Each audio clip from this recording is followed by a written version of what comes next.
Hello, I'm Raymond Shadow. In this era of exploding information and endless material desires, every one of us seems to be trapped in a silent, exhausting struggle. Have you ever felt that? No matter how hard you try, a lingering anxiety always haunts the depths of your heart. We desperately chase wealth and fame, or even just a stable relationship. But why, the moment we finally grasp them, do new fears begin to grow? Over 2,500 years ago, the Buddha saw through the root of this endless suffering. It does not come from a lack of things in the outside world. It comes from misunderstanding our own minds. Today, we will open a supreme classic. It is hailed by generations of enlightened masters as the encyclopedia of the Dharma. It is the ultimate manual for defeating demons. It is the Shurangama Sutra.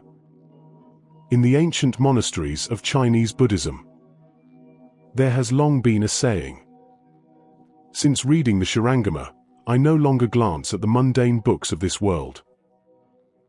It is crowned as the King of Sutras. It is a mountain every seeker of the Dharma simply cannot bypass. It is the ultimate standard by which Zen patriarchs verified their true enlightenment.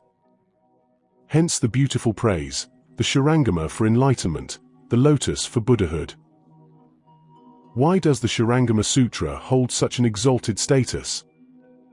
Because it embraces the crucial truths of both exoteric and esoteric teachings. And it spans across the Zen, Pure Land, esoteric, and Vinaya traditions. It is a detailed and complete guidebook to awakening.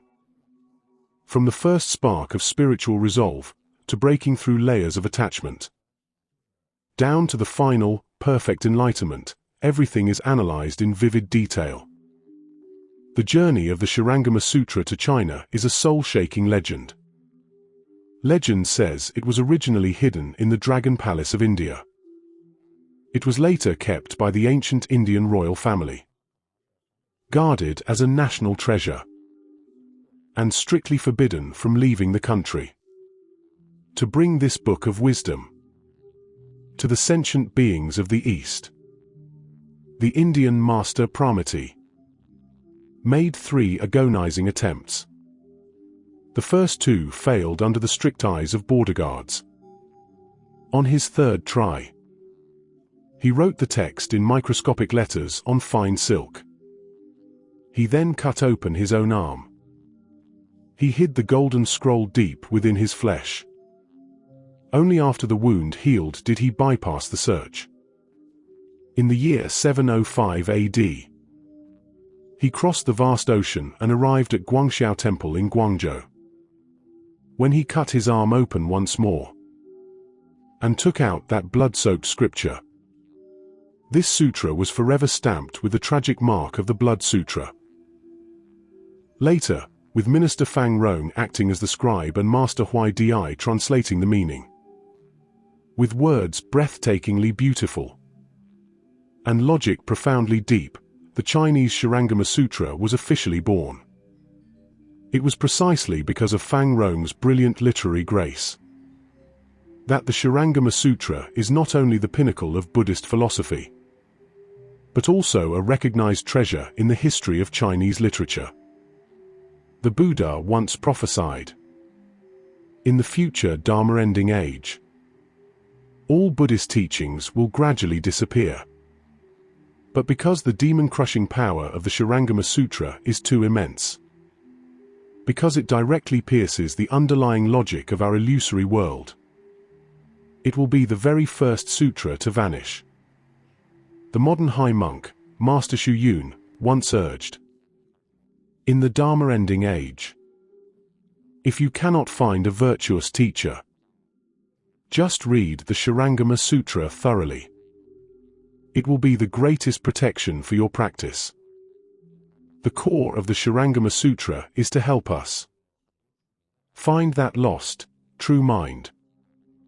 If you are ready for a total subversion of your own self-awareness, if you long to find, in this chaotic world, a diamond-like, unshakable stillness, then please, follow me into this hall of wisdom that spans thousands of years. The opening of this supreme sutra did not begin with a solemn and sacred assembly. It began with a romantic scandal that almost destroyed the precepts of the Buddha's closest disciple. The story takes place in the ancient Indian city of Shravasti. That day, King Prasenajit, to honor his late father, prepared a grand vegetarian feast in the royal palace. He invited the Buddha and his disciples. However, the Buddha's cousin, Venerable Ananda, known as foremost in hearing, because he had accepted another invitation, missed this lunch. When he returned to the monastery, everyone had already left. He had to take his alms bowl and walk alone, following the rules. He entered the city to beg for food from door to door. Ananda was extremely handsome and pure. His face was like a full moon, his eyes like blue lotuses. This dignified appearance was the result of his spiritual practice. Yet, in that moment, it became his inescapable fate. When he walked past the door of Matangi's daughter, the young woman fell in love with him at first sight. She slipped into a state of crazy infatuation. To help her daughter, Matangi's mother cast a powerful dark spell, the Brahma Heaven Mantra. The power of this spell was overwhelming. It instantly clouded Ananda's mind. It lured him onto the bed of lust. Seeing that Ananda's pure body as a monk was about to be ruined. At this moment, Ananda, even though he remembered thousands of scrolls of scripture, even though he possessed a superhuman memory, in the face of this deep-rooted primal instinct, and the illusion of an evil spell, all his learning seemed utterly pale and powerless. Meanwhile, far away in the royal palace, the Buddha had already seen everything through his divine eye. He immediately led the assembly back to the monastery. He sat upright on his Dharma seat. Right then, the Buddha revealed an incredible miracle. From the invisible crown of his head, a brilliant light of 100 jewels beamed forth. From the light sprang a 1,000-petaled lotus. Upon the lotus sat a transformed Tathagata. He chanted a secret, divine mantra of over 2,000 words. This was the Shurangama mantra, a power that shook the three realms. The Buddha ordered Manjushri Bodhisattva to take this mantra and rush quickly to the house of Matangi's daughter. The light of Buddhist wisdom clashed head-on with the dark magic. The Shurangama mantra instantly shattered the evil spell. Manjushri not only rescued Ananda, but also brought Matangi's daughter back to the Buddha. Seeing the Buddha after surviving this disaster, Ananda threw himself to the ground. Like a wronged child, he wept bitterly. Through this fatal temptation, he realized a cruel truth. Simply relying on vast knowledge and memorizing scriptures is completely useless against the flood of inner desires and outer demonic obstacles. Heartbroken, Ananda begged the world-honored one, "I deeply regret that I only pursued vast knowledge, but I never worked on true concentration and spiritual power. Please teach me. How did the Tathagatas of the 10 directions practice to attain that diamond-like, unshakable great concentration?" Looking at the repenting Ananda, The Buddha compassionately pointed out the truth. Ananda, the reason you are confused by the evil spell, the reason you wander endlessly in the cycle of life and death, is fundamentally because you take a thief as your son. You have always taken this thinking mind, which spins with the environment and creates illusions, as your true nature. The more effort you put into this false conscious mind, the easier it is to be led astray.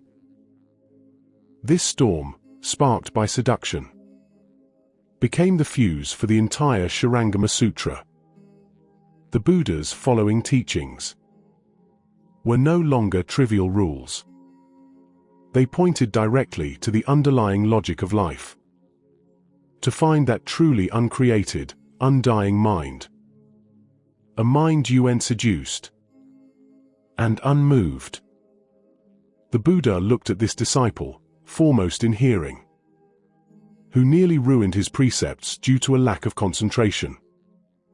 He mercifully revealed, from beginningless time, all sentient beings suffer continuous life and death. This is all because they do not know the eternal true mind, whose nature is pure and bright. Instead, they rely on false thoughts, leading to endless reincarnation. To help Ananda find that forgotten source, the Buddha did not immediately teach profound spells.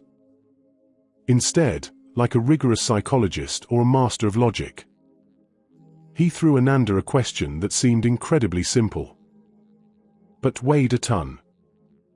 Ananda, since you have resolved to practice, let me ask you, where exactly are your mind and your eyes right now? This begins the most famous and most brain-burning logical duel in the Sutra. The 7 inquiries into the mind. Through relentless questioning, peeling back layer after layer, the Buddha completely shattered our shallow understanding of the self. The first inquiry, is the mind inside the body? Hearing this question, Ananda answered almost without thinking, "World-honored one, isn't this simple? The eyes of all sentient beings are on their faces, and my mind, which can deduce and think, is naturally dwelling inside my body. This is also our most intuitive modern view. Thoughts are generated in the brain. Emotions beat in the chest." However, the Buddha immediately raised an incredibly sharp logical counter-question. The Buddha asked, "Ananda, you are sitting in the lecture hall right now. Do you first see the people inside the hall?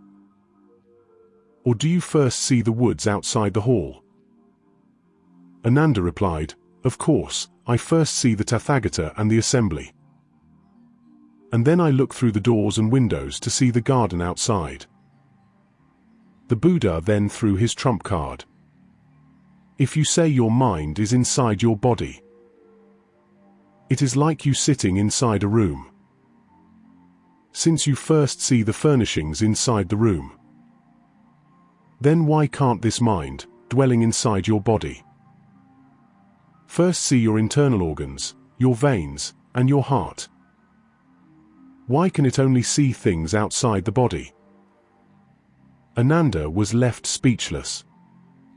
It is true, if the mind is in the brain, we should logically first see the tissues and blood vessels of the brain. But the fact is, our awareness directly bypasses the body and projects onto the outside world. With this, the Buddha proved that our intuition telling us the mind is inside the body is logically untenable. The second inquiry, is the mind outside the body? Ananda thought for a moment. Since inside is wrong, it must be on the outside. He argued, World-honored one, just like a lamp shining outside a house. The mind might be outside the body, so it can see the outside, but cannot see the inside. The Buddha smiled and gave an example. Ananda, if we go to eat right now, if I am full, will your stomach be full? Ananda replied, of course not. Because our bodies are different, and our feelings are independent.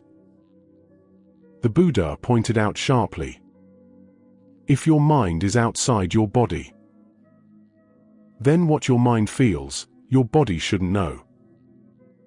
And what your body encounters, your mind shouldn't feel. But right now, when you raise a hand or move a foot, the mind moves with the body, and the body feels with the mind. The two follow each other like shadows. Therefore, saying the mind is outside the body is also absurd. The third inquiry, is the mind hidden in the sense organs? Ananda refused to give up. He thought of a third possibility. World-honored one, I know. The mind is not simply inside or outside. It is hidden in our sense organs, like a person looking through crystal glasses. Although there is something covering the eyes, it doesn't obstruct the vision. The mind can still see and distinguish.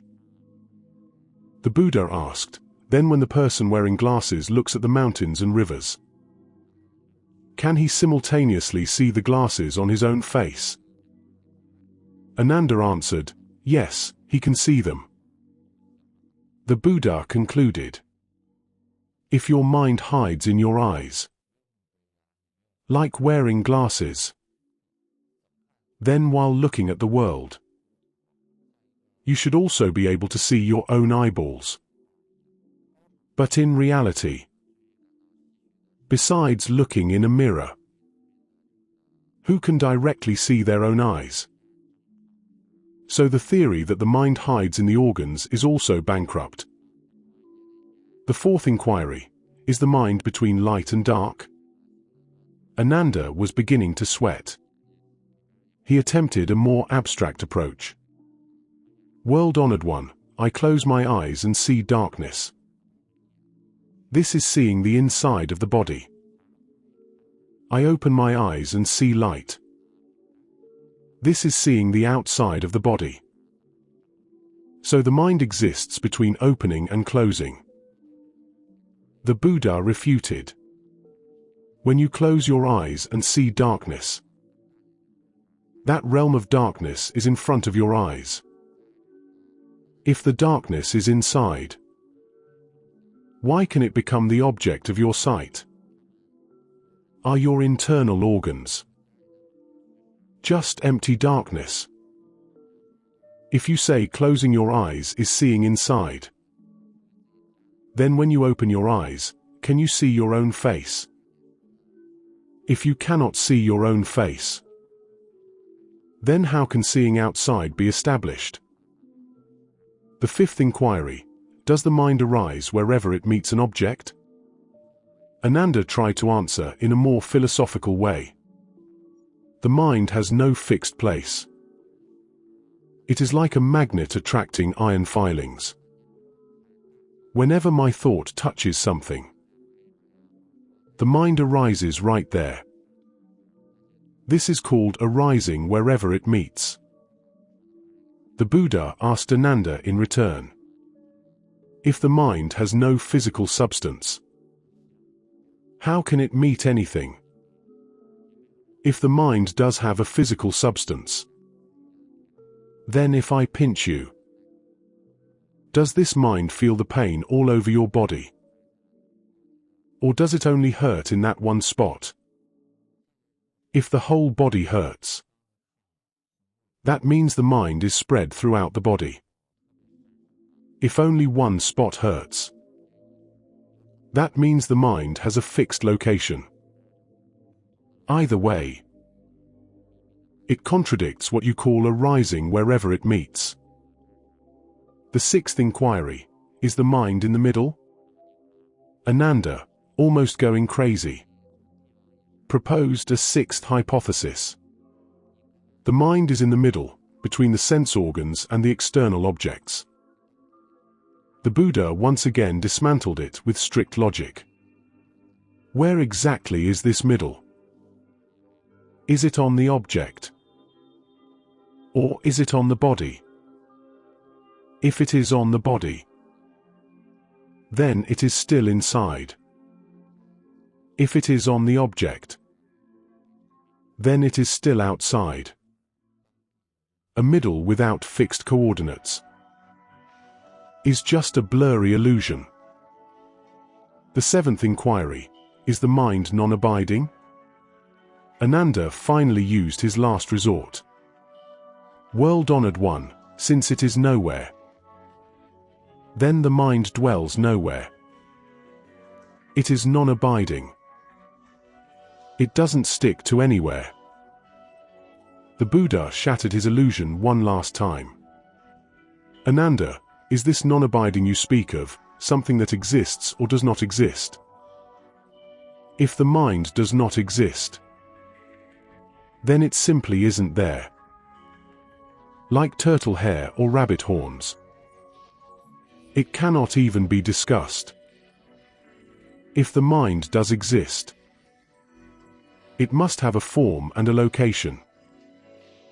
To say it is completely non-abiding is nothing but your excuse to escape logic. After experiencing these 7 consecutive dismantlings, Ananda was left entirely speechless. He found that the knowledge and logic he was so proud of, on the path to finding the true mind, had completely failed him. He sat frozen like a wooden chicken. He retreated to his seat and joined his palms. He even began to feel a deep sense of terror.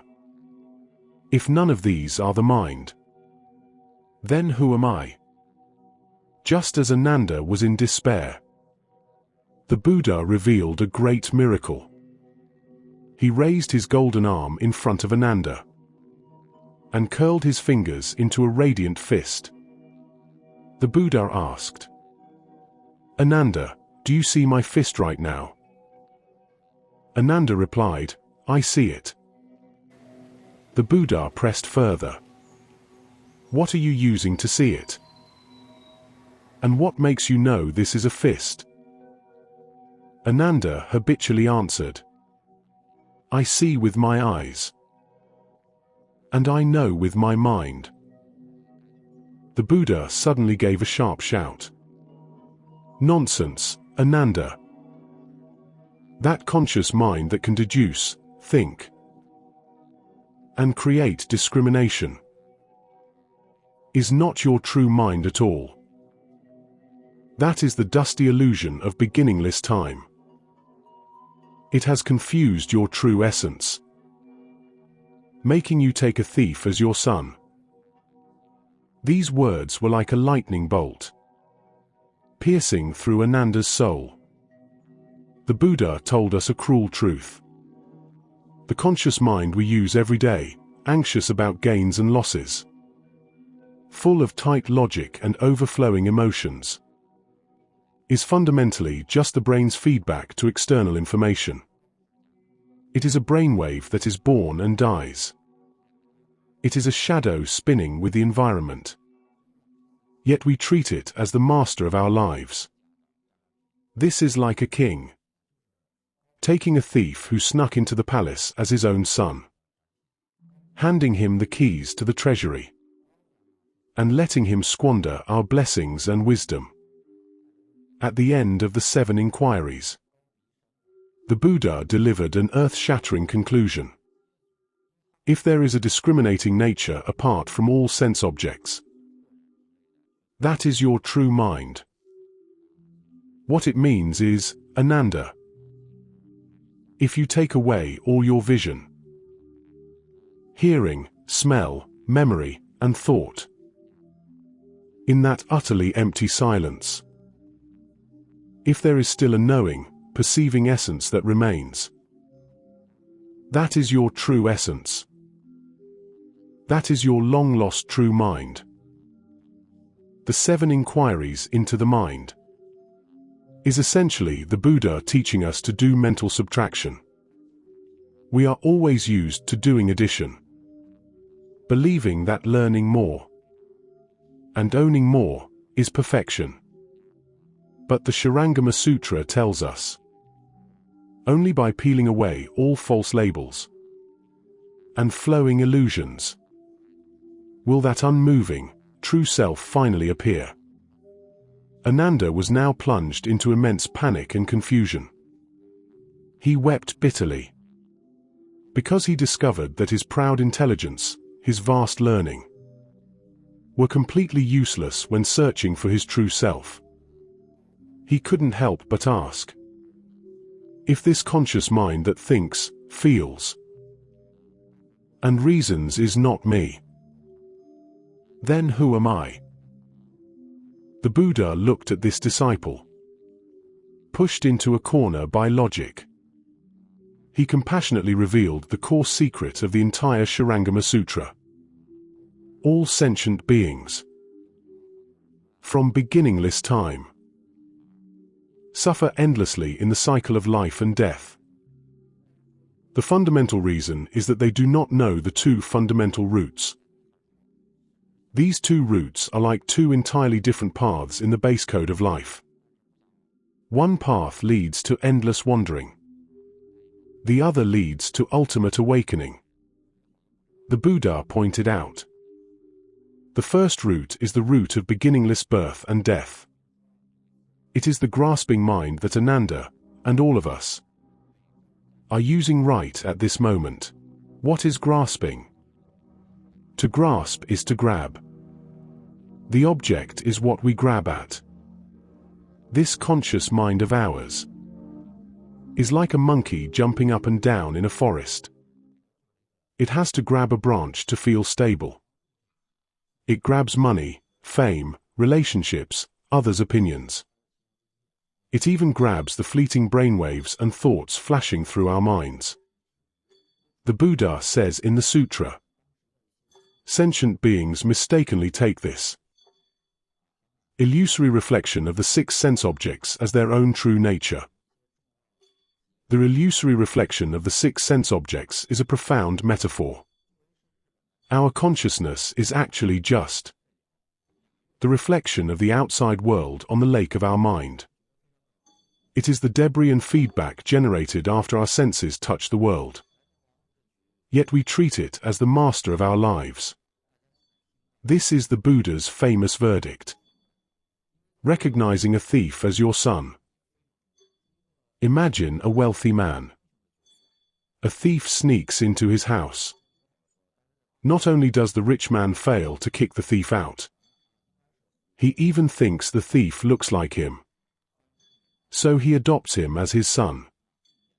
He gives him all the keys and wealth to manage. The result?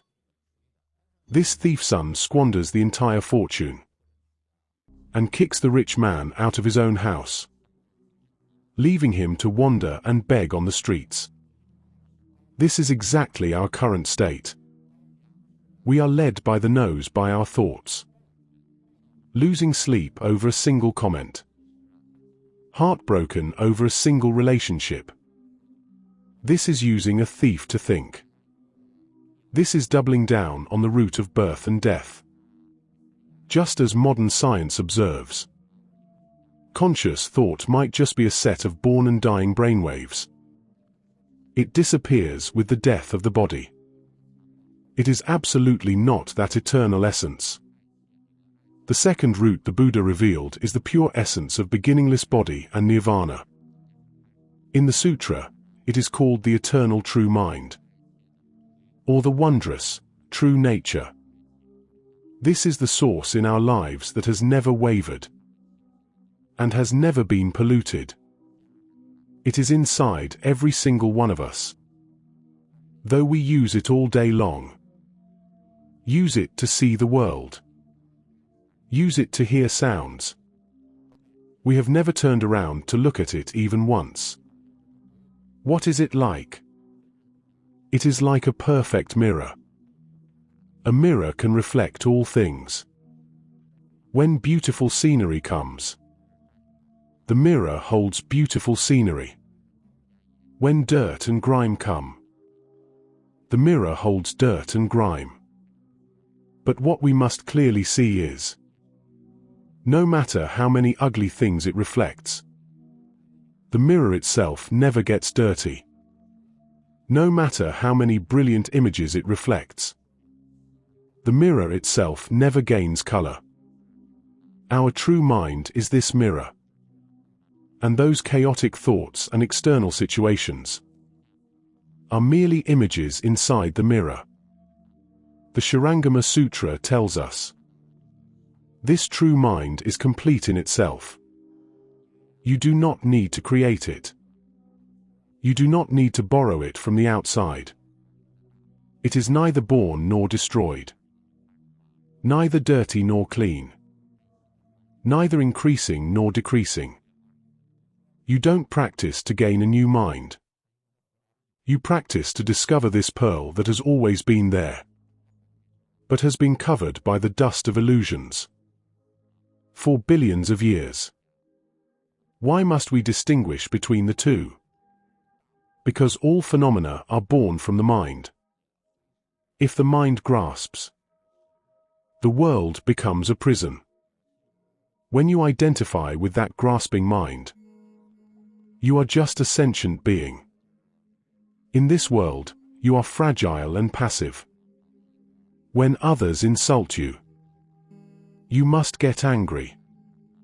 When your body ages, you must feel fear, because you have taken that dying shadow as yourself.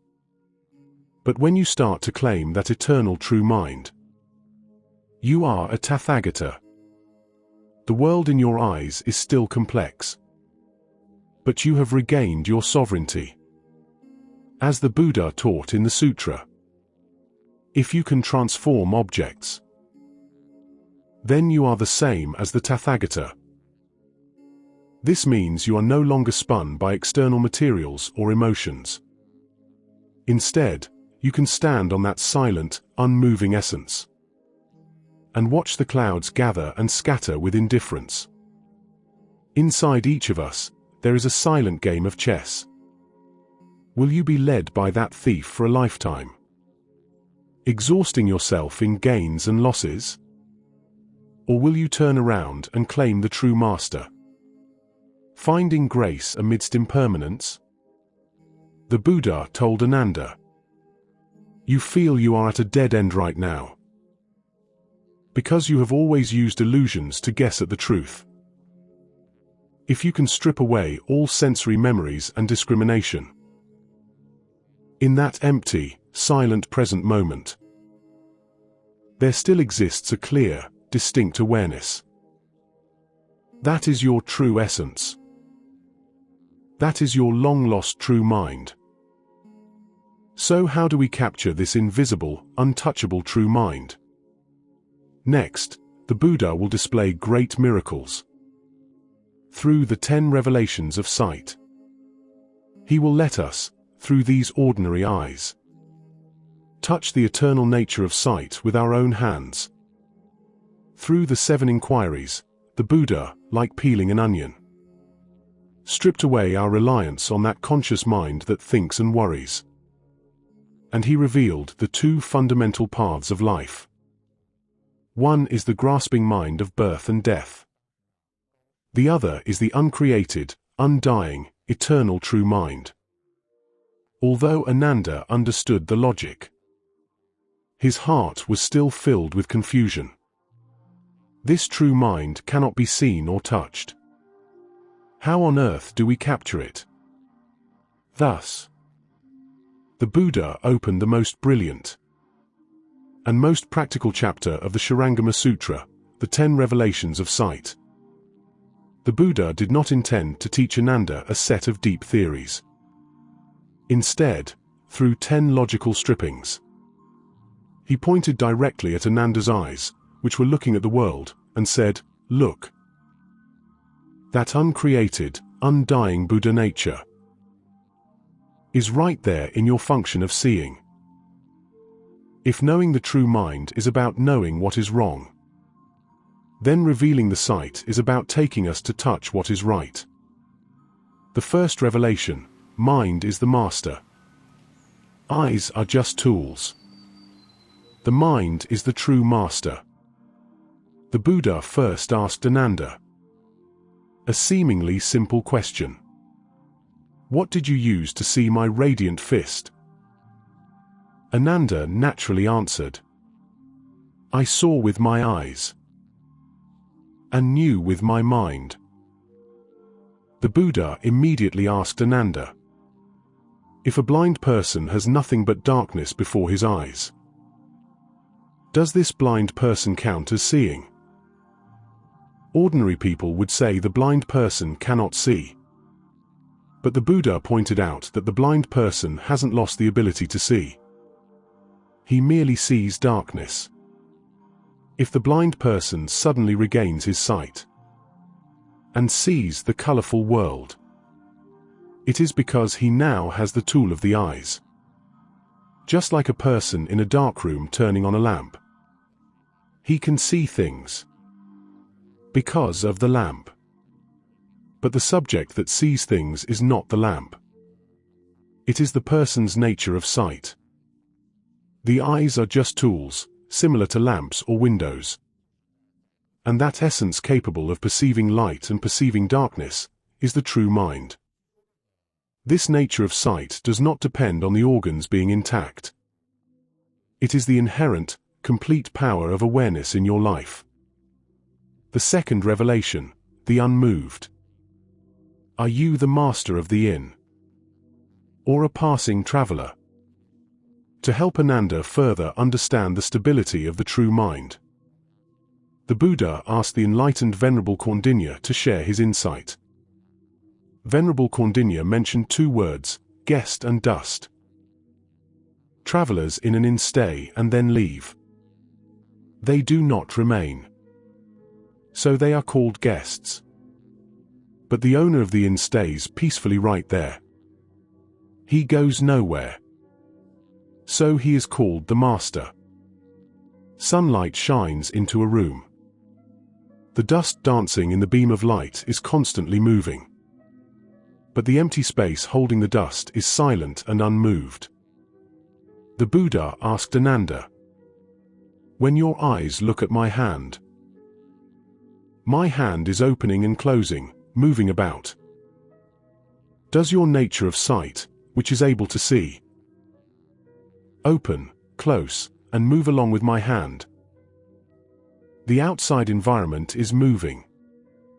Our thoughts are moving.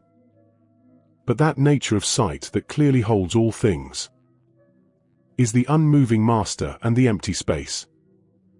As long as you can claim that unmoving part, you will no longer be swept away by the massive waves of emotion. The third revelation, the undying. The waters of the Ganges remain the same. The nature of sight has never aged. This is the most moving passage in the Shurangama Sutra. At that time, King Prasenajit, who was in the assembly, was already 62 years old.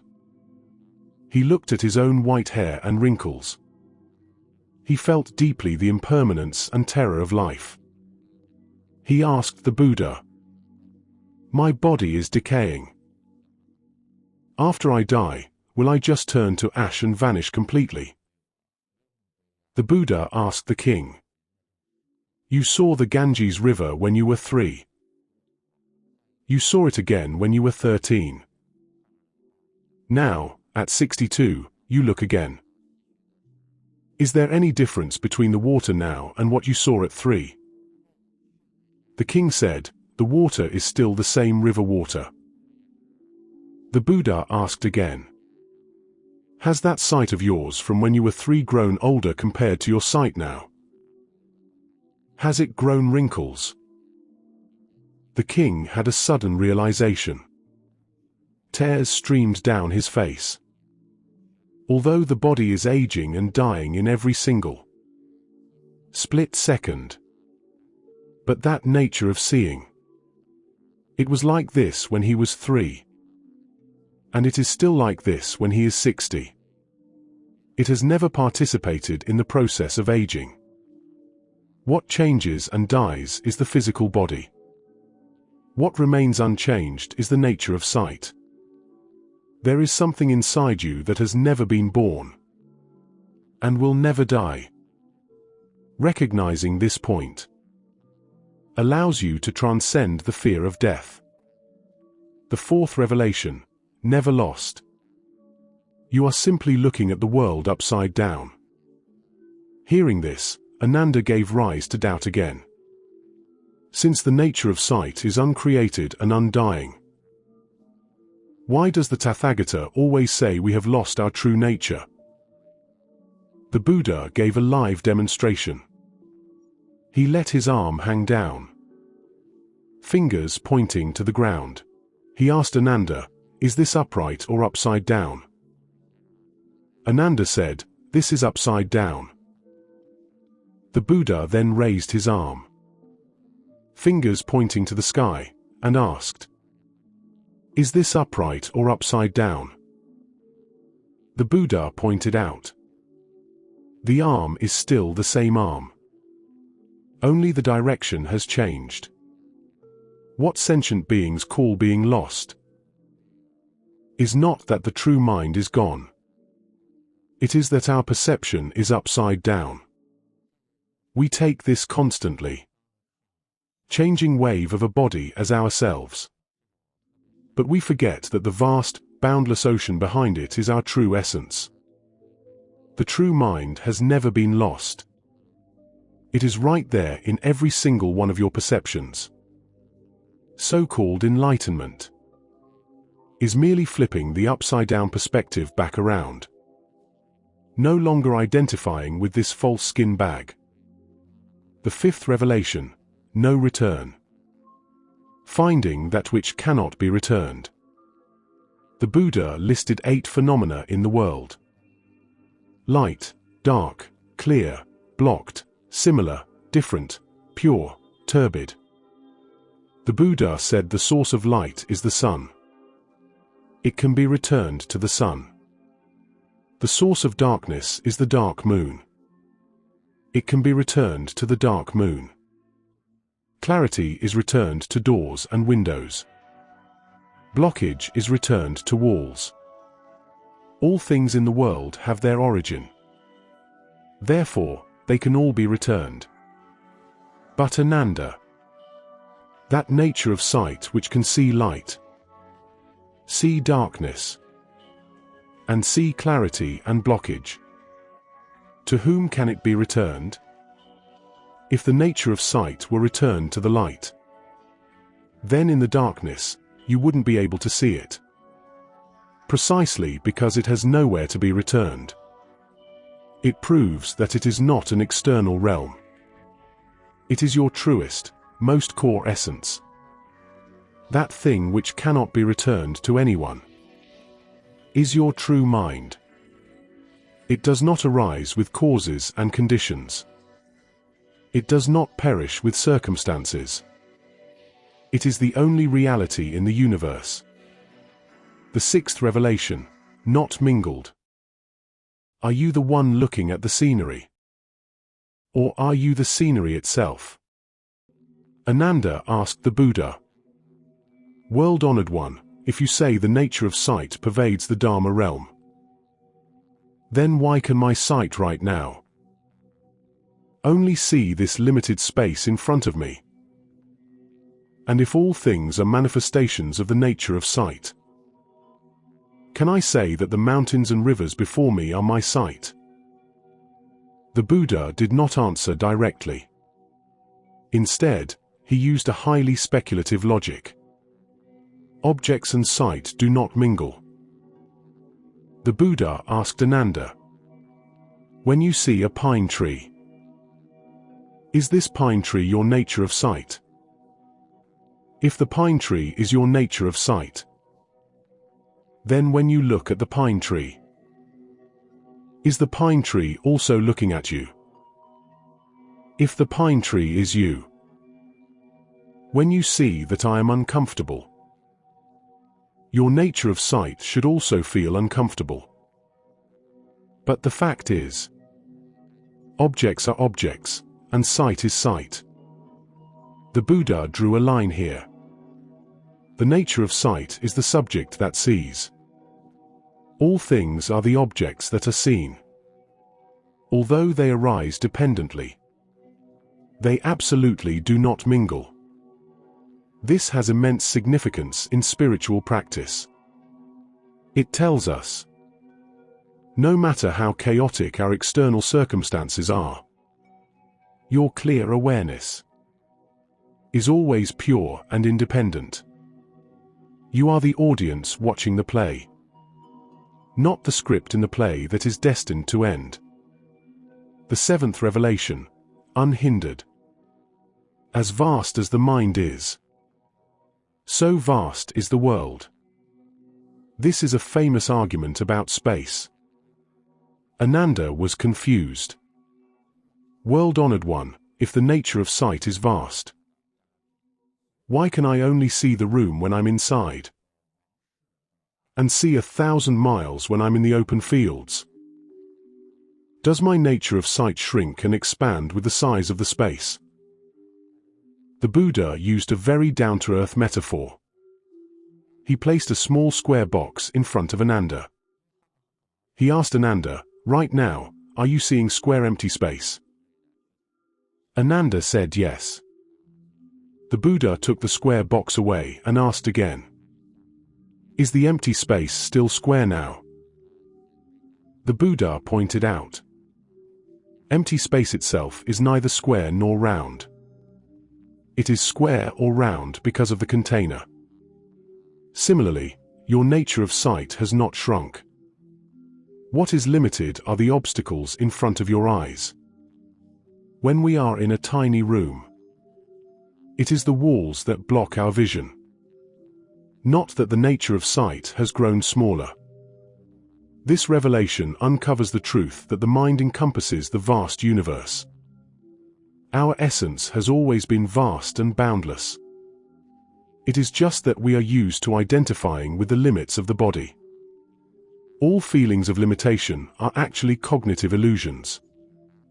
When you let go of your attachment to the body, you will find your awareness can instantly reach the edge of the stars. The eighth revelation, inseparable. Breaking the fence between inside and outside. Ananda continued to press, then, is the nature of sight inside my body, or outside my body? The Buddha used a series of negations. The nature of sight is neither inside, nor outside, nor in the middle. If the nature of sight were inside, it should first see the internal organs. If it were outside, then it would have nothing to do with you. The Buddha told Ananda, the nature of sight and all phenomena are an inseparable whole. Just like the ocean and the waves. You cannot point to the foam and say this is the ocean. Nor can you leave the foam to find the ocean. This revelation is breaking down dualistic opposition. We always feel the world is outside and I am inside. But the Shurangama Sutra tells us, the entire universe is actually contained within your nature of awareness. Without your awareness, the world means absolutely nothing to you. The ninth revelation, beyond conditions. Transcending the traps of causality and naturalism. This is the most philosophically profound part of the entire sutra. Targeting the two mainstream philosophical schools of ancient India, causality and naturalism. Ananda asked, since the nature of sight is uncreated and undying, does it exist naturally? Or is it produced by some cause and condition? The Buddha gave an earth-shattering answer. The nature of sight is neither causal nor natural. If it were born of causes and conditions, when the conditions disperse, the nature of sight should disappear. But the nature of sight is undying. If it were a natural entity, then it should have a fixed appearance. But it is formless, yet can manifest all forms. He was teaching Ananda to step out of all trivial logic and definitions. The true mind cannot be defined. It transcends all logical frameworks of human thought. It is the ultimate truth. It is the underlying logic of the universe. You can only personally verify it by detaching from forms. You cannot cage it with language. The 10th revelation, beyond perception. The ultimate return. This is the pinnacle of the 10 revelations of sight, and the most brain-burning moment. The Buddha told Ananda in his final verse, "When seeing the seer, the seeing is not the seeing. Seeing is beyond what sight can reach." What does this mean? When we use our nature of sight to look at all things, we feel we are looking. But the Buddha asks, when you turn around and try to look at that nature of sight which can look, can you still see it? If you can see a nature of sight, then what you see has become an object. It is no longer the true nature of sight. The true nature of sight is the looking itself. It does not need another sight to prove it. Just as the eyes can see all things, but the eyes cannot see themselves. If an eye could see an eye, then the eye being seen would become an object. Here, the Buddha completely crushed Ananda's final attachment to the Dharma. He tells us, the true mind does not need to be searched for, because the awareness searching for it is it itself. All searching is like looking for a head while you already have one on your shoulders. All spiritual correction is like looking for a head in a mirror. After experiencing these 10 highly rigorous logical duels, Ananda was finally frozen like a wooden chicken. He retreated to his seat and joined his palms. He thoroughly understood. His previously proud intelligence and analytical thinking, in front of the true nature of sight, were nothing but foam on the ocean. The Buddha summarized 3 supreme right views at the end. First, all phenomena are created by the mind alone. Your body, your thoughts, and the universe you see are all images manifested within the wondrous, bright true mind. Second, transform objects to be like the Tathagata. Sentient beings are turned by objects, so they suffer. The Tathagata can turn all objects, so he is entirely free. Third, resting is body. You do not need to create awakening. You only need to stop that crazy mind that runs about, grasps, and discriminates. That very moment is perfect body. If you feel you are living small and suppressed, please remember the promise of the 10 revelations of sight. Although your physical body is limited by time and space, your nature of awareness pervades the Dharma realm. Although your emotions rise and fall, your true mind has never wavered. You are not a speck of dust struggling to survive in the universe. You are the awakened will that holds the entire universe itself. After experiencing the logical dismantling of the 7 inquiries into the mind, and the baptism of wisdom of the 10 revelations of sight, we finally confirm a fact. Behind this world of birth, death, impermanence, and complexity. There is an uncreated, undying, pure and perfect, wondrous, bright, true mind. But with it comes an ultimate puzzle that has confused seekers throughout history. Since the true mind is inherently pure and inherently bright, then how on earth did this material world, full of suffering, deceit, and even birth, aging, sickness, and death, come into being? If we were originally Buddhas, why have we now become suffering mortals? The conversation that spanned time and space between the Buddha and his disciple Purna will reveal the deepest secret of the universe for us. How did this great dream of life and death, spanning billions of years, begin? When answering Venerable Purna, who was foremost in preaching the Dharma, the Buddha proposed an earth-shattering concept. A single thought of unawareness brings forth ignorance. The Buddha pointed out, our original nature of body and wondrous brightness was originally a silent, luminous, spiritual awareness that illuminated everything. It was like a flawless bright mirror, or a pool of absolutely still water. In this state, there was no time, there was no space, and there was no so-called opposition between me and the world. However, in an untraceable instant, something subtle happened. The nature of awareness wanted to see itself. In the Sutra, this is called the desire to perceive adds a fault. Originally, the awareness itself was already bright.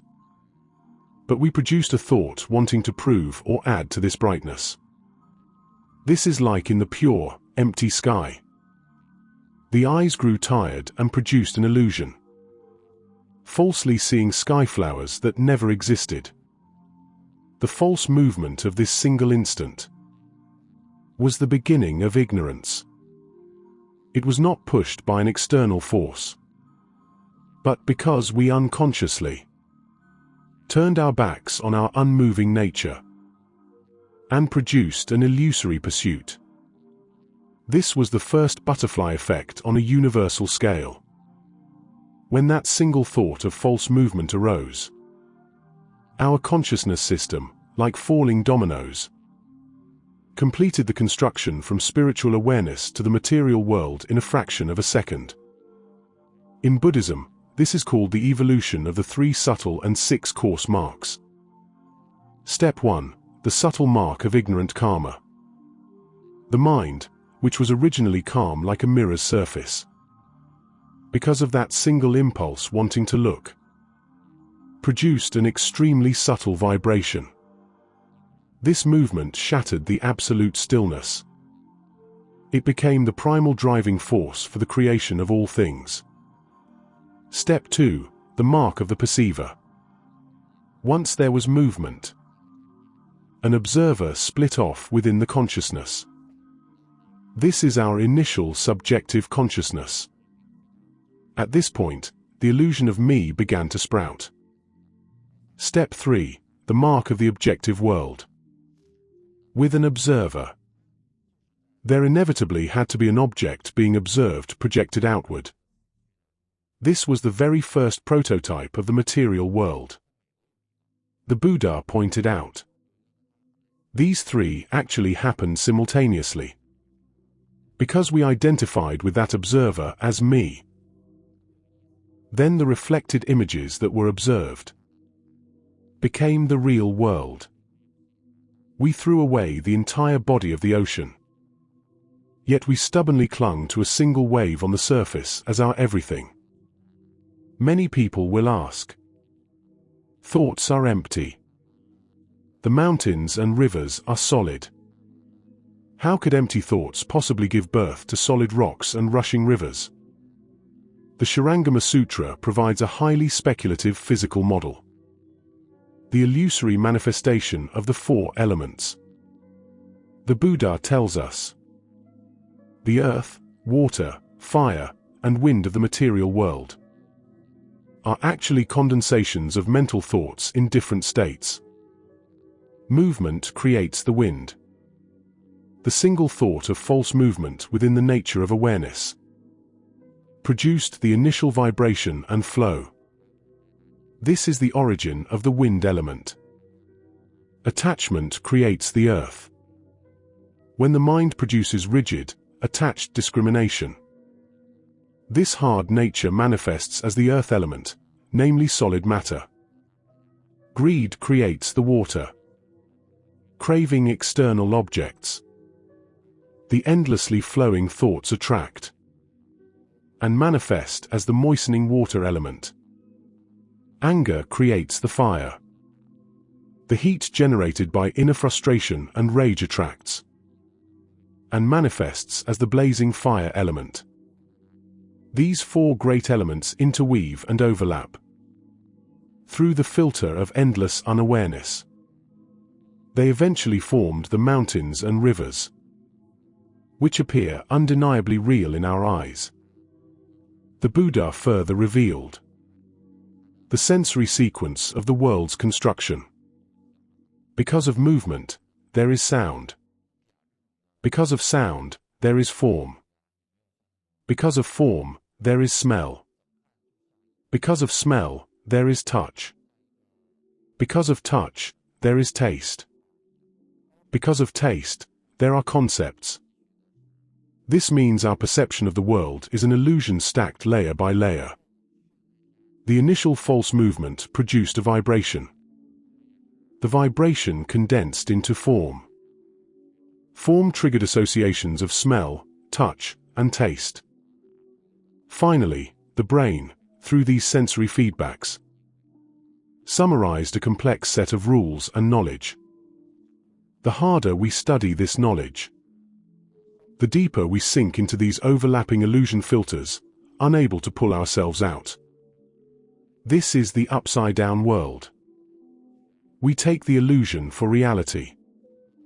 We take the shadow for the substance. We take the world behind the filter as the origin of the universe. This world is not an independent, eternal, unchanging material entity outside of us. It is a projection manifested by our true mind in a state of confusion, through a series of complex psychological mechanisms. The Buddha's teachings here are not to push us into nihilism, but to endow us with the confidence of a sovereign. Since the world is drawn by our minds, then we have the ability, by changing our minds, to change our destiny. Even to completely wake up from this grand dream. As the Sutra says, knowing they are flowers in the sky, the cycle of samsara stops. When you truly see through the generating logic of these layers of illusion, the chains of reincarnation will begin to loosen from the inside. Having lifted the grand veil of the world's origin, we cannot help but ask, in this ever-changing universe, why does life present itself in such vastly different forms? Why are some born as humans? Some transform into birds, and some do not even have a physical form or thoughts. Here, the Shurangama Sutra provides a secret, never before revealed in such detail in other scriptures, the 12 types of beings. Through these 12 forms of life, the Buddha, like holding up 12 monster-revealing mirrors, reflects the deepest, most hidden ignorance and prejudice in our hearts. It tells us, your current form of life is exactly the materialization of a specific false thought in your heart. In most Buddhist scriptures, sentient beings are summarized into 4 types of birth: womb-born, egg-born, moisture-born, and transformation-born. But in the Shurangama Sutra, the Buddha expands this classification to an unprecedented 12 categories. Besides the first 4, they include with form, without form, with thought, without thought. As well as not entirely with form, not entirely without form, not entirely with thought. Not entirely without thought. The rigor of this classification lies in the fact that the Buddha revealed that every type of sentient being has a fixed formula behind it. World trait plus psychological distortion plus material element equals a specific sentient being. The Buddha pointed out, egg-born beings originate from a distortion of movement in the mind, because they do not understand the illusory nature of the world's cycles. The true mind of these beings produced a deviation of wanting to move. This attachment to vibration responds to the energy of breath, forming 84,000 kinds of flying and sinking chaotic thoughts. Flying represents restless upward movement, the fanatical pursuit of pleasure. Sinking represents falling downward, sinking into the heavy sleep of suffering. When you spend all day bouncing back and forth between seeking thrills and being depressed by setbacks, you are writing the karmic code that belongs to egg-born beings. The womb-born class, to which we humans belong, is rooted in the cycle of impurities and the distortion of desire. The core trait of womb-born beings is a sense of incompleteness. We always feel we are missing something. We must grasp outward for fame, profit, love, and approval to fill the void in our hearts. This combination of desire and material nourishment turns into horizontal and vertical chaotic thoughts. Horizontal means greed spreading outward like vines, thirsting for more. Vertical means attachment taking root deeply like a tree, refusing to let go. This entanglement born of desire is the iron chain of reincarnation for womb-born beings. Moisture-born beings, like insects, originate from attachment to cycles and the distortion of leaning towards certain states. They follow specific habits and respond to warmth, producing flipping and repeating chaotic thoughts. This represents a blindness in life that just drifts with the current and only cares about immediate benefits.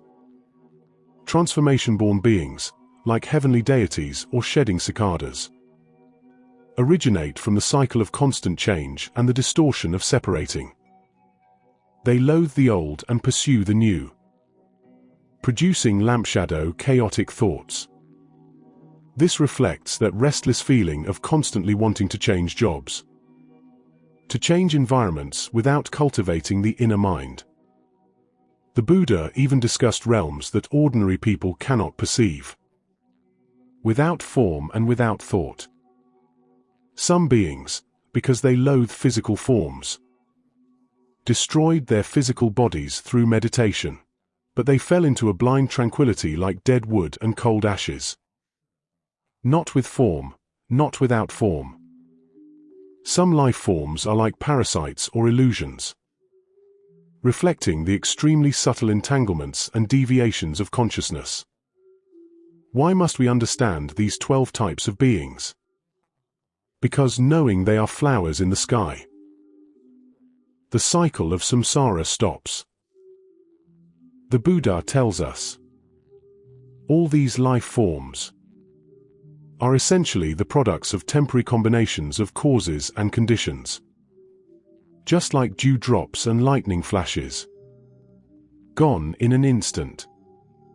We suffer because we want to make these temporary things eternal. When you understand, whether it is your body or your thoughts, they are all just projections of the one mind under different deviations. Only then can you truly give rise to the mind of renunciation. Spiritual practice is not about pursuing a higher form of life, but about observing birth and death, observing how desire arises, and how it naturally extinguishes when it is not fed. When that crazy mind that grasps outward and calculates with discrimination completely stops. That is perfect body.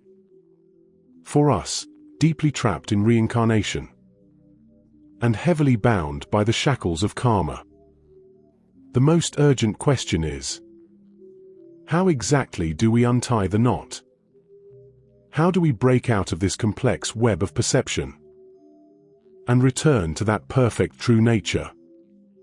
The Shurangama Sutra once again displays its vastness and compassion as the encyclopedia of spiritual practice. The Buddha did not forcefully prescribe a rigid, dead-end route. Instead, he invited 25 sages in the assembly who had already attained perfect awakening. He asked them to stand up one by one and share their individual paths home. Before diving into these Dharma doors, we must first understand what perfect penetration, Yuan Tong, is. Perfect means complete and without lack. It symbolizes our inherently complete, neither increasing nor decreasing Buddha nature. Penetration means passing through without obstruction. It symbolizes the process of piercing through the fog of illusion through a certain method, and returning to the true mind. So-called perfect penetration means no matter which point you start from, as long as your effort is deep and piercing, you can reach that absolute awareness that pervades the Dharma realm. The Dharma doors shared by these 25 sages actually cover all the elements that make up our life experiences. The 6 sense objects, the 6 sense organs, the 6 consciousnesses, and the 7 elements. Perfect penetration through the 6 sense objects, dissolving the external world. Form, sound, smell, taste, touch, and mental objects are the dust that interferes with us. Venerable Kaundinya shared how he attained enlightenment through the object of sound. He realized that sound is like a traveling guest. It comes and goes.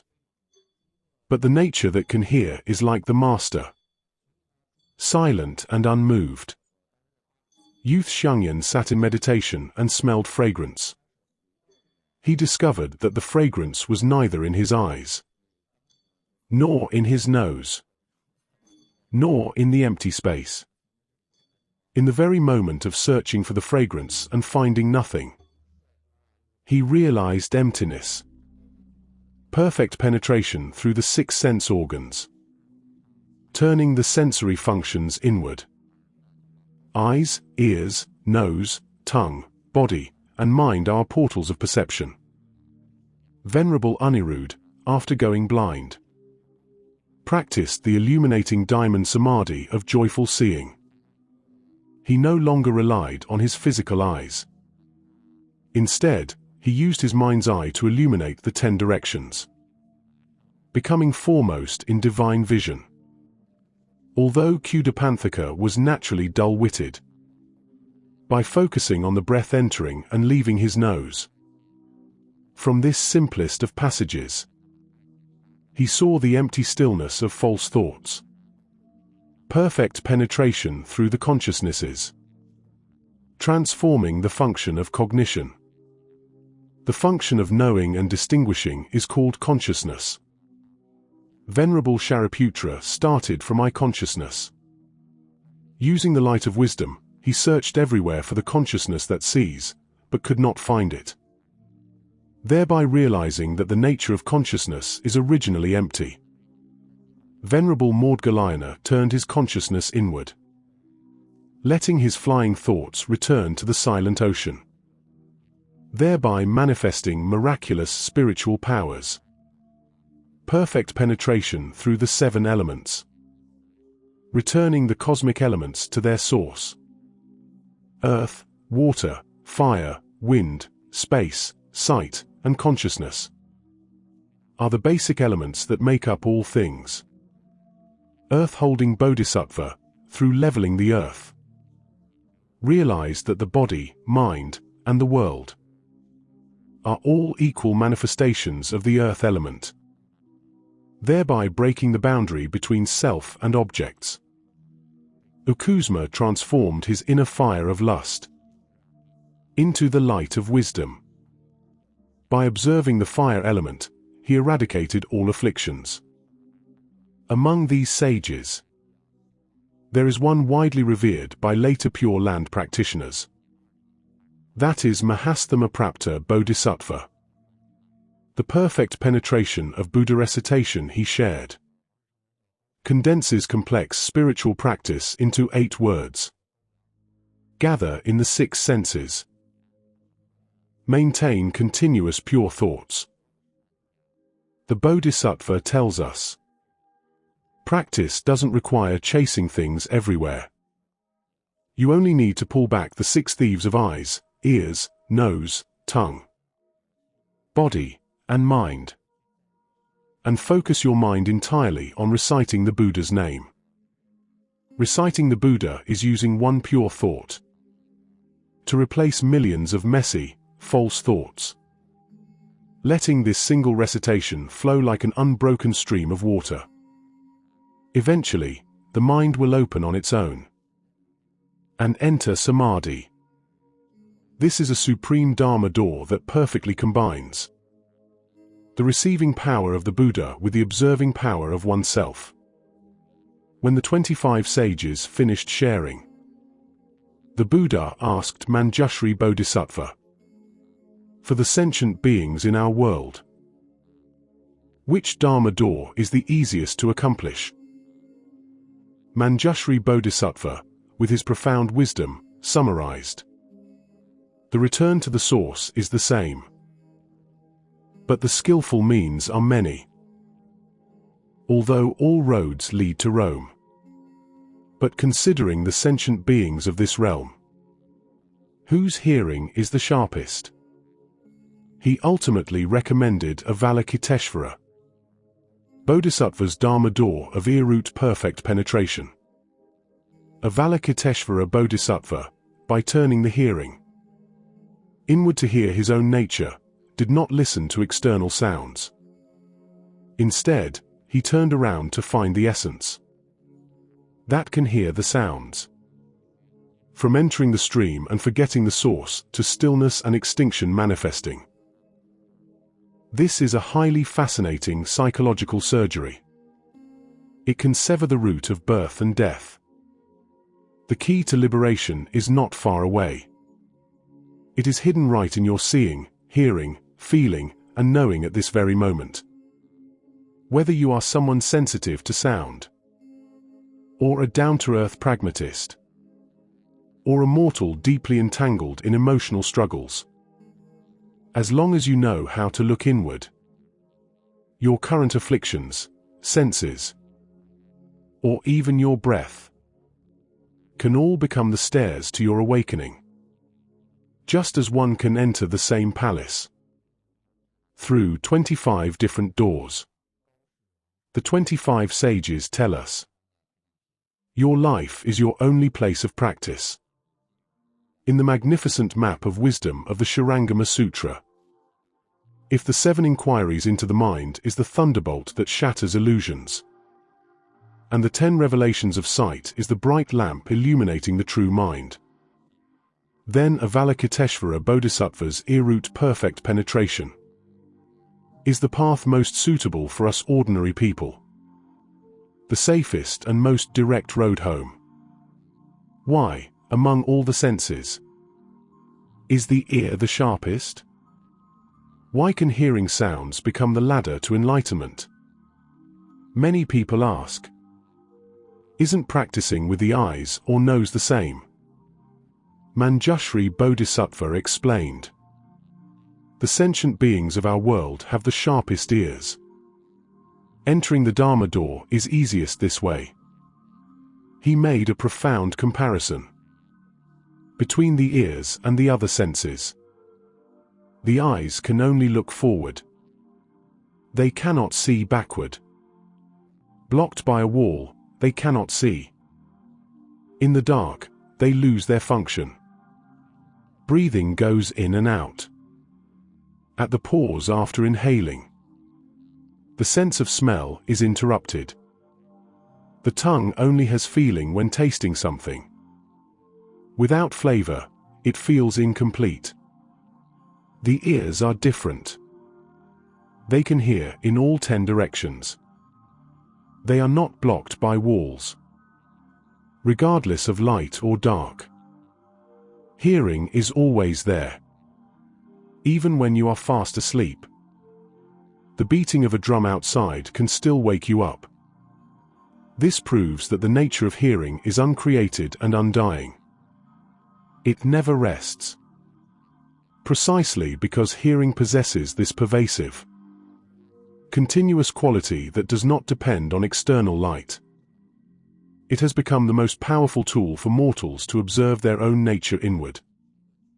When Avalokiteshvara Bodhisattva shared in the assembly, his Dharma door was not his own invention.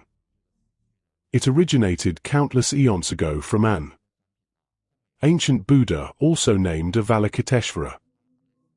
This represents a tremendously profound transmission of wisdom. Attaining liberation by observing the sounds of the world. The core of this mind Dharma is condensed into a short 52-character process of cultivation and realization. It is not asking you to listen to beautiful music outside, nor is it asking you to capture some mysterious heavenly sound. Its core is just one phrase: turn the hearing inward to hear your own nature. What does turning the hearing inward mean? An ordinary person's hearing flows outward. Hearing praise brings joy. Hearing insults brings anger. The mind spins with the sound. This is called grasping. But what the Bodhisattva teaches us is to turn the energy of hearing back around. No longer chase after the sound. Instead, turn around and ask, who exactly is the essence that can hear the sound? Avalokiteshvara's mind Dharma is extremely precise. It is a layered psychological experiment. According to the Sutra text, we can divide it into 6 continuously elevating stages. First stage: originating from hearing. Entering the stream and forgetting the source. This is the starting point of practice. When you begin to listen to sounds, stop distinguishing whether they are beautiful or ugly, loud or quiet. Instead, rest your mind on the very function of hearing. This is called entering the stream. When you completely turn back to perceive the nature of hearing, external sounds can no longer disturb you. It is as if the boundaries of sound have disappeared. This is called forgetting the source. At this time, you can still hear the sound, but your mind is no longer led away by it. Second stage: the source entering stillness. The 2 marks of movement and stillness clearly do not arise. As your concentration deepens, you enter a deeper silence. At this time, not only can you see through the sound of movement, you can even see through the silence of stillness. Ordinary people think no sound is stillness, and sound is movement. But in the realm of perfect penetration, you will find that the nature of hearing does not increase in movement, and it does not decrease in stillness. When you can simultaneously transcend the duality of movement and stillness, that uncreated, undying awareness begins to manifest. This is called clearly not arising. Third stage: as this gradually increases, the hearing and what is heard both end. This is a process where both subject and object disappear. Before, you might have felt, I am listening to stillness. There was still a subtle duality between me and stillness. Now, even this sense of an I that can hear must melt away. When the realm being heard and the function of hearing both disappear into emptiness, the foundation of ego attachment begins to shake violently. This is the hearing and what is heard both ending. Fourth stage. When hearing ends, there is no abiding. The awareness and what is aware become empty. When the function of hearing disappears, you will feel a state of extremely pure awareness. This can easily give people the illusion that I have attained enlightenment. But the Sutra warns, this awareness is also a subtle mark. You must let go of even this pure mark of awareness. When the mind that can be aware and the emptiness that is aware of are no longer grasped, you enter the deep samadhi where awareness and the object of awareness are both empty. Fifth stage. Emptiness and awareness reach ultimate perfection. Emptiness and what is emptied are extinguished.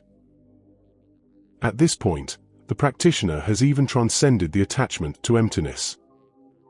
If there is still a realm of emptiness left in your mind, that is still incomplete.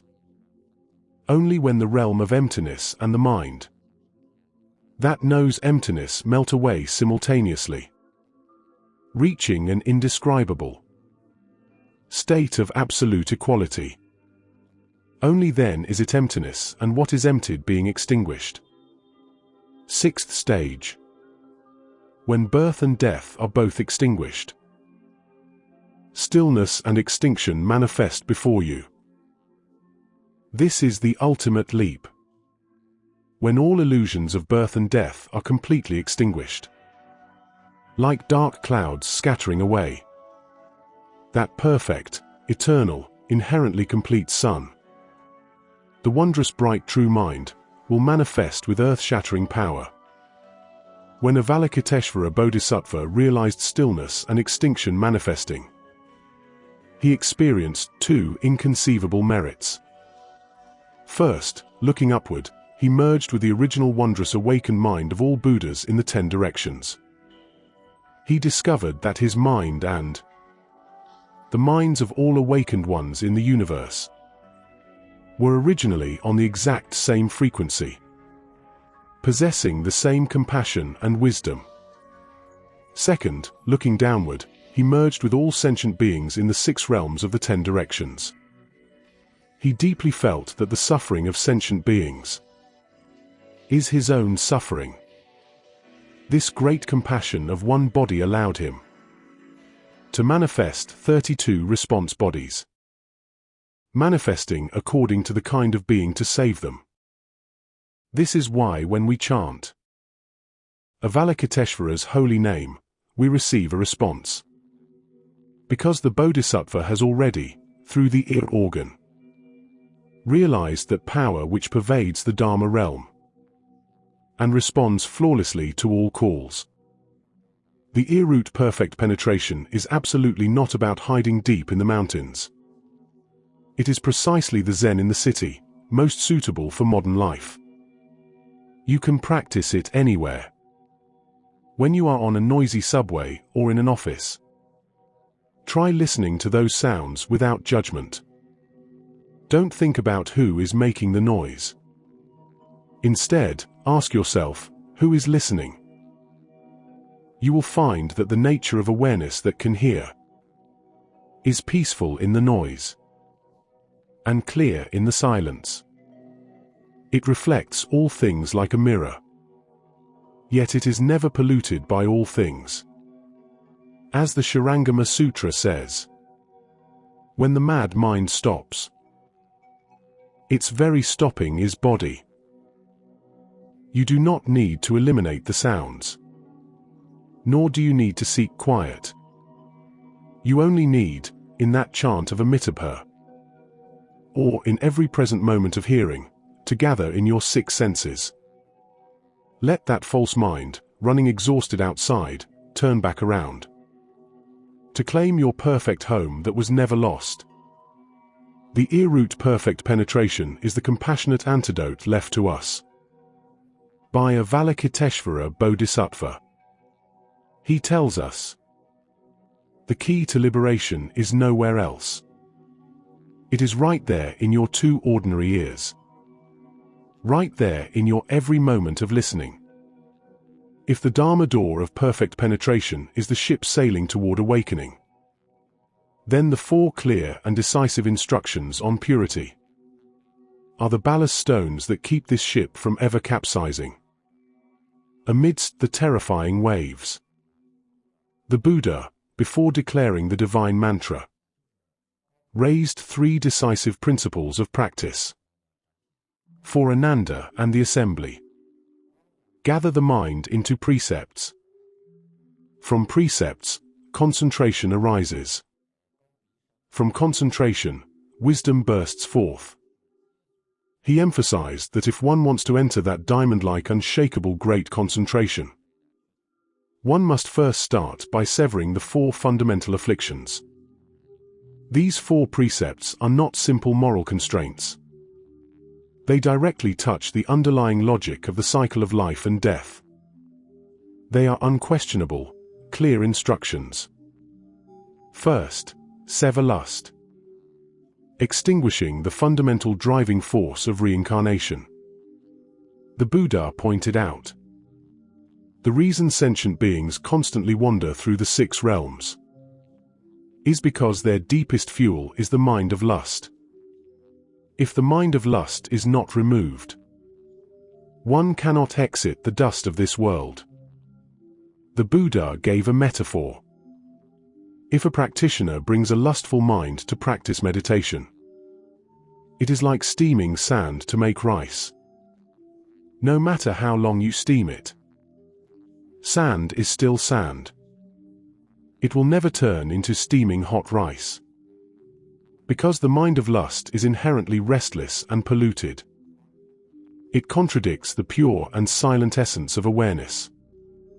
If you cannot sever the mind of lust, even if you achieve the highest state of meditation, you will only fall into the demonic path, where those with strong concentration become demon kings. Those with medium concentration become demon subjects. Those with weak concentration become demon daughters. Although they may enjoy some blessings and lifespan, but when their blessings are exhausted, they will still fall into the relentless hell. Therefore, severing lust is the first step in practicing great concentration.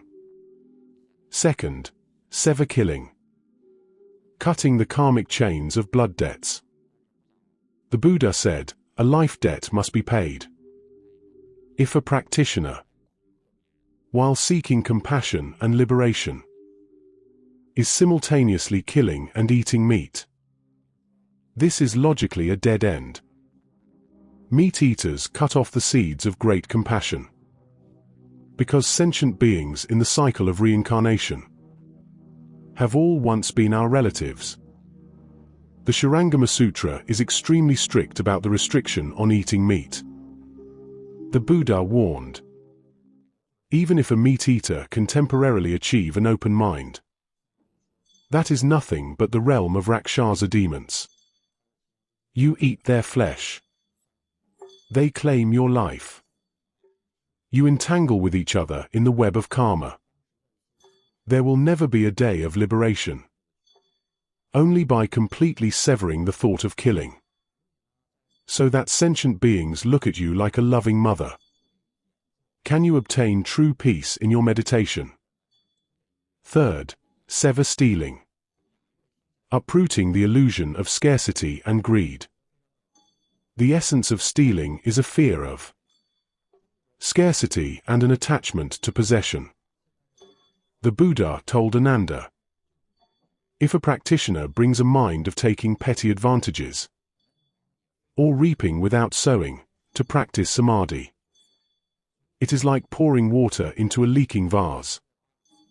No matter how much merit you accumulate, it will drain away through the leak of greed until nothing is left. True non-stealing is letting go of external things completely in your heart.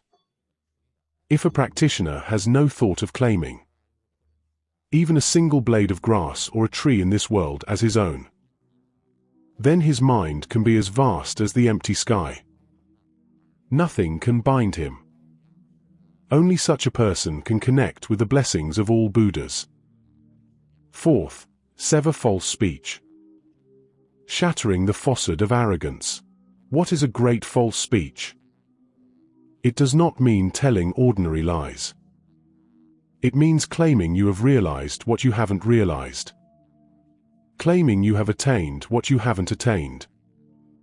In the Dharma-ending age, demon subjects often disguise themselves as good teachers, claiming to be the incarnation of a certain Buddha, or the reincarnation of a certain Bodhisattva, even declaring that they have already attained the perfect fruit of enlightenment, using this to cheat believers out of worship and offerings. The Buddha sternly pointed out, if you consider yourself a sage, you fall prey to the demonic hordes. This behavior of deifying oneself for fame and profit directly cuts off the roots of awakening. Truly enlightened sages often hide their tracks in the human world. They are as plain as ordinary people. They will never show off their miracles or identity in front of the public. The Buddha concluded, these 4 clear instructions on purity are the foundation that decides the success or failure of practice. No lust protects your vital energy, spirit, and soul from turning into a demon. No killing protects your compassion from turning into a ghost. No stealing protects your integrity from falling into poverty. No false speech protects your truthfulness from entering wrong views. These 4 precepts form a tight firewall, blocking viruses like greed, anger, ignorance, and arrogance out of your system. Only on this foundation of purity will every Buddha's name you recite, and every mantra you chant, possess the power to pierce through cause and effect. In the magnificent Dharma assembly of the Shurangama Sutra, the Buddha revealed the truth of the mind, the origin of the world, and the ladder of practice. However, sentient beings in the Dharma-ending age have weak foundations. Not only are we entangled by inner demons like lust and arrogance, we are also invaded by various evil spirits and dark spells from the outside. To provide all practitioners with ultimate protection, the Buddha declared a world-shaking secret divine mantra, the Shurangama mantra. This mantra is hailed as the king of all mantras and the total holder of all dharmas. It is not only the ultimate manifestation of the Buddha Dharma's power, it is also the final line of defense for the balance and order of the entire Dharma realm. The word Shurangama is short for the Sanskrit Surangama, meaning ultimately firm, brave, or strong. This name itself represents a power like a diamond, indestructible and unshakable by anything. For modern people feeling exhausted, lost, or trapped in mental friction, the Shurangama mantra is like a powerful energy engine. It can increase the mental strength of the practitioner, making people dare to challenge difficulties and conquer inner fear and greed. The Shurangama mantra is 2,620 words long. It is divided into 5 sections.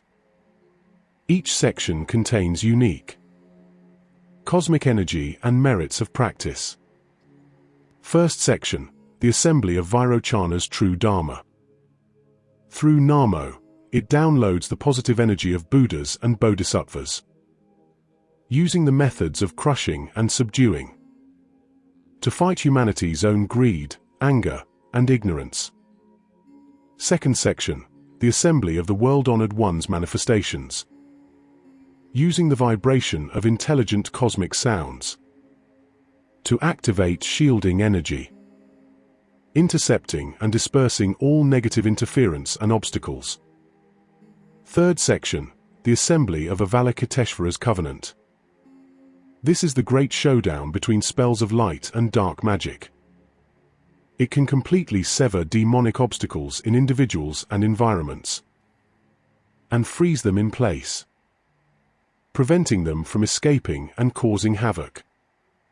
Fourth section, the assembly of the Vajra treasury bodhisattvas. Releasing overwhelming, crushing energy, shattering the attachment to the world of existence, guiding the practitioner from appearances into the truth of emptiness. Fifth section, the assembly of Manjushri's great propagation. Through creating boundaries, it completely isolates negative energy on the outside, creating a sacred and pure space for practice. Within a radius of 120 kilometers. Master Yin Guang once said, "The Shurangama mantra is an indispensable treasure." 4 sentient beings practicing in the Dharma-ending age. Its vast merits and benefits are almost inconceivable. It is the ultimate manual for defeating demons. Chanters can render evil spirits, ghosts, demons, and dark spells completely ineffective. It can even dissolve the mind of lust, rescuing practitioners trapped in perilous situations like Ananda. For those who chant with utmost sincerity, even if they haven't done many good deeds, they can receive the merit transferred by Buddhas in all 10 directions. Never falling into poverty, never sinking into the evil realms. The mantra is guarded day and night by countless Vajra treasury bodhisattvas. It can make the chanter's mind and spirit bright and clear. It can even grant the ability to recall past lives from countless eons ago. As a nation-protecting mantra, placing the mantra on city gates or Buddhist pagodas can eliminate natural disasters and man-made calamities, protecting the peace and prosperity of the country. Although the Shurangama mantra holds infinite power, the Buddha also specially emphasized, if one truly wants to unleash the power of the mantra king, it must be paired with the 4 clear and decisive instructions on purity. If you chant the mantra while constantly creating new evil karma in your heart, the mind will be hard to purify, and the power will fail to manifest. The Shurangama Sutra provides sincere practitioners with a 21-day practice plan. Establish the place of practice. Carefully select a pure place, even as detailed as using snow mountain white, cow dung and precious spices to coat the floor. Hang images of Buddhas. Hang round mirrors upside down to symbolize the mutual reflection of the Buddha's light. Chant with a unified mind. First focus on chanting 108 times to establish the boundary. Then, over 21 days, purify the mind in 3 stages. Without sleep or rest. Chant with vigorous diligence. Verification of the fruit of practice. If one can practice to perfection, one might even move Shakyamuni Buddha to appear and touch their crown, swiftly attaining the first fruit of Sotapanna, never again falling into the 3 evil realms. The Buddha once prophesied, in the era when the Dharma is extinguished, the Shurangama Sutra and the Shurangama mantra will be the first to disappear. As long as the mantra remains, the heavenly gods and Dharma-protecting ghost kings will have divine power to support them. and the order of the Dharma realm can be maintained. Once the mantra disappears, the world will fall into complete chaos. For ordinary people who cannot memorize the long mantra, the Buddha also left behind the Shurangama heart mantra as an accessible method. The power of the mantra does not lie in the absolute perfection of pronunciation, but in that courageous, diligent, true mind that resonates with the compassionate vows of all Buddhas. Up to this point, the Buddha has analyzed the essence of the true mind for us. He displayed the perfect paths of the 25 sages, and he passed down the infinitely powerful Shurangama mantra. However, practice does not mean smooth sailing from here on out. The Buddha knew deeply, when a practitioner enters deep meditation, and drastic changes occur in the body and mind, the shadows within and the temptations without will turn into highly confusing auspicious signs. At the end of the sutra, the Buddha detailed the 50 skandha demons.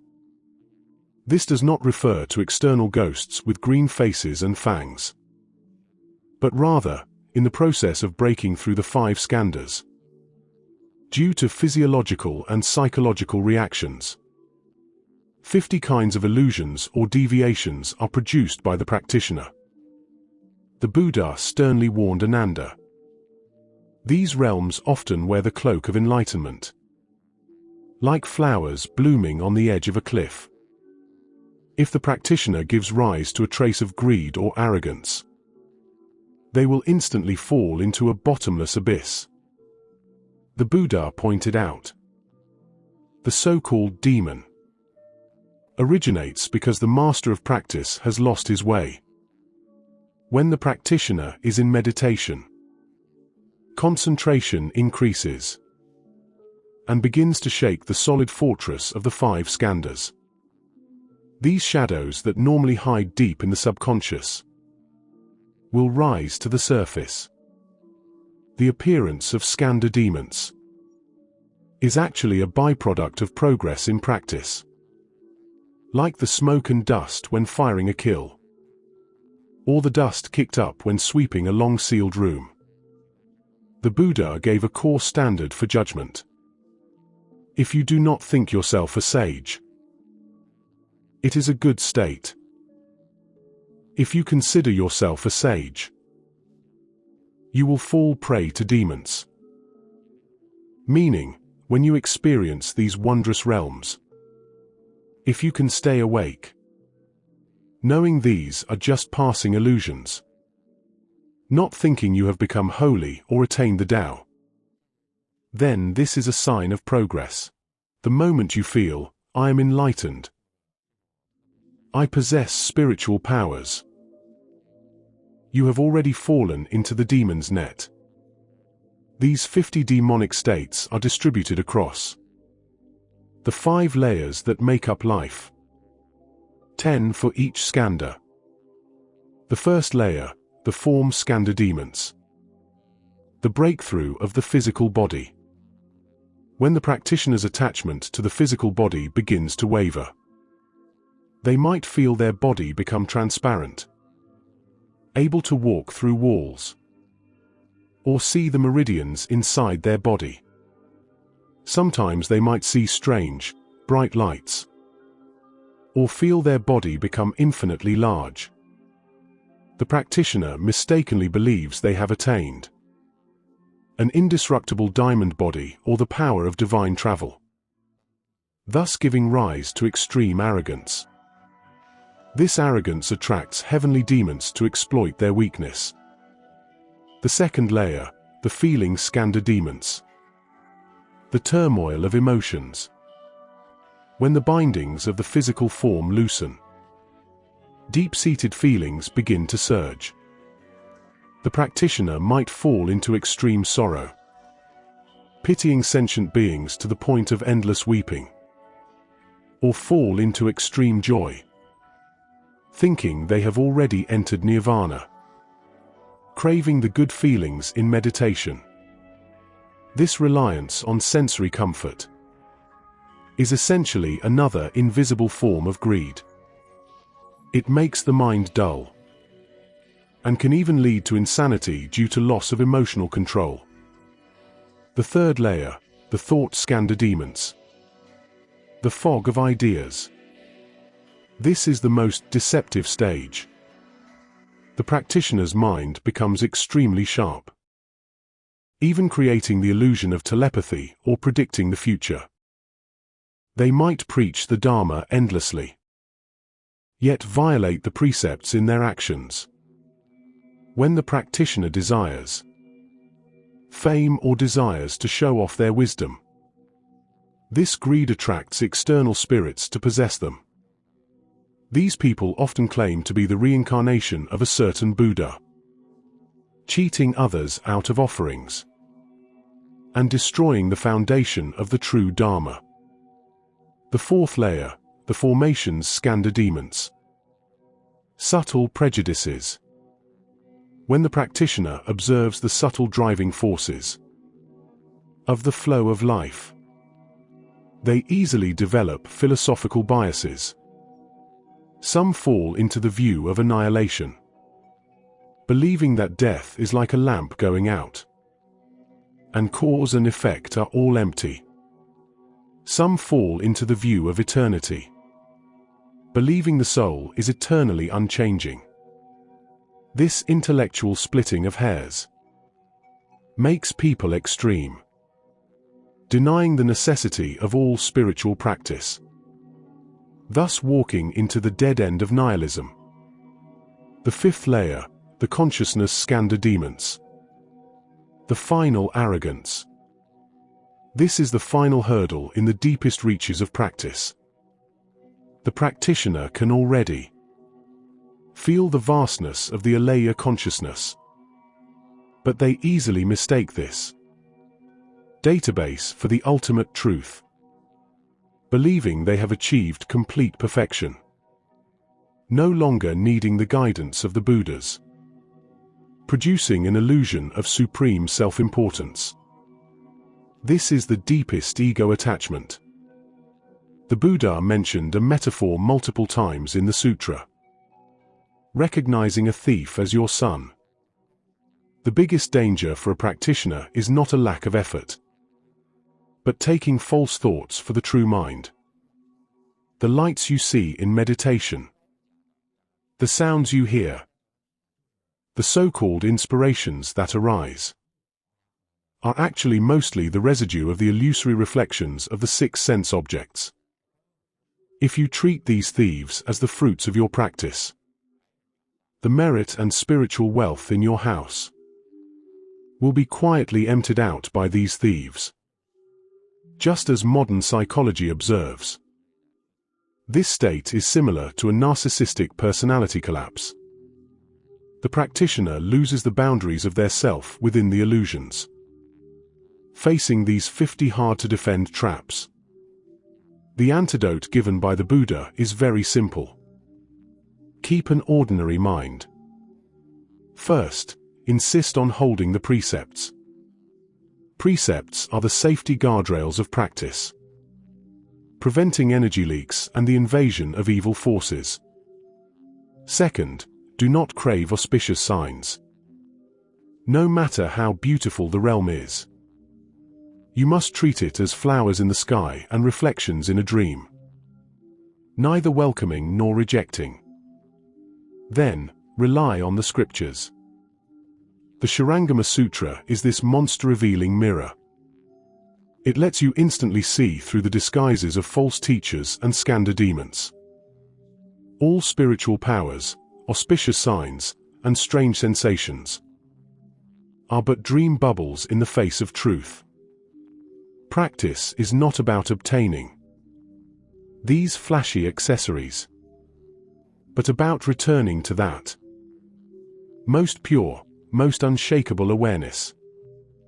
As an old Zen master said, seeing the strange without finding it strange, its strangeness defeats itself. As long as the master in your heart is not confused, and not carried away by the flowers and applause before your eyes. Even the highest level of skandha demons cannot touch a single hair on you. Practice is like driving in the dark. A car heading toward home. Along the way, you will see colorful neon lights. See beautiful roadside parks. You might even see mirage-like wonders. You can admire this scenery. But you absolutely cannot stop the car. And you definitely cannot get out to chase them. Because once you stop, you will never reach your destination. And those brightly lit temptations are often the very traps that will destroy you and your car. After experiencing the logical dissection that destroys the false to reveal the true, the baptism of wisdom of the 10 revelations of sight, and the practical cultivation of the ear-root perfect penetration, the journey of the Shurangama Sutra finally reaches its ultimate peak. Perfect body. Many people think the endpoint of practice is enlightenment. Once enlightened, everything is fine. And from then on, you ascend to heaven. However, the Buddha revealed in the Sutra a much deeper and more practical truth. Enlightenment is merely the true starting point of practice. In the context of the Shurangama Sutra, perfect body is not asking you to get a wisdom or a fruit of attainment that you didn't have before. It is returning to the original face that you never lost. True perfection is returning to non-attainment. Like a child who has wandered for years, finally returning to his long-lost home. He inherits billions in fortune. But this wealth was left to him by his father to begin with. He did not gain a single extra penny from the outside. When the practitioner, through the ear-root perfect penetration, reaches when birth and death are extinguished, stillness and extinction manifest, he will discover his awareness is as vast as empty space. Neither born nor destroyed. Neither dirty nor clean. Neither increasing nor decreasing. This perfection is the thorough manifestation of the mind's nature. It is seeing the eternal sunlight after parting the clouds. The Zen tradition often speaks of sudden enlightenment, gradual cultivation. Some don't understand. Since one has already seen that the 5 skandhas are empty, why is a long period of cultivation still needed? Enlightening is like being in a room that has been dark for a long time, and suddenly turning on a lamp. In the moment the light goes on, you instantly see that the essence of the room is empty space. This is called seeing the path. But the lamp is on, and the room is piled with junk accumulated over countless lifetimes. It won't just automatically disappear. Our alaya consciousness is piled high, with negative seeds accumulated from the past, subconscious reactions and deep-rooted thought patterns. Cultivating after enlightenment means, in the light of wisdom, carrying these pieces of junk out one by one, until the heart returns to complete purity. Just as the 6th patriarch Huineng hid and practiced among hunters for 15 years. It was to temper his character and purify his remaining habits, to prevent practitioners from developing the arrogance of claiming ultimate attainment. The Buddha detailed the 60 stages of realization in the Sutra. Practice begins from the stage of dry wisdom, passing through the 10 faiths, 10 dwellings, 10 practices, 10 transferences, for additional practices, and 10 grounds. Finally reaching equal awakening and wondrous awakening. This series of stages is to prevent the practitioner from falling into wrong views when facing illusions like the 50 skandha demons. He tells us, true awakening is deep and vast. It requires us, in the equal holding of concentration and wisdom, to constantly expand our hearts, until our compassion is one with all Buddhas in the 10 directions, and our sorrow is one with all sentient beings in the 6 realms. For the awakened one who has already seen their true nature, life itself is the most sacred meditation hall. Practice after enlightenment is action without effort. Eating is just eating. Sleeping is just sleeping. No longer carrying the utilitarian mindset of "I want to become a Buddha," but fully resting in the awareness of every single present moment.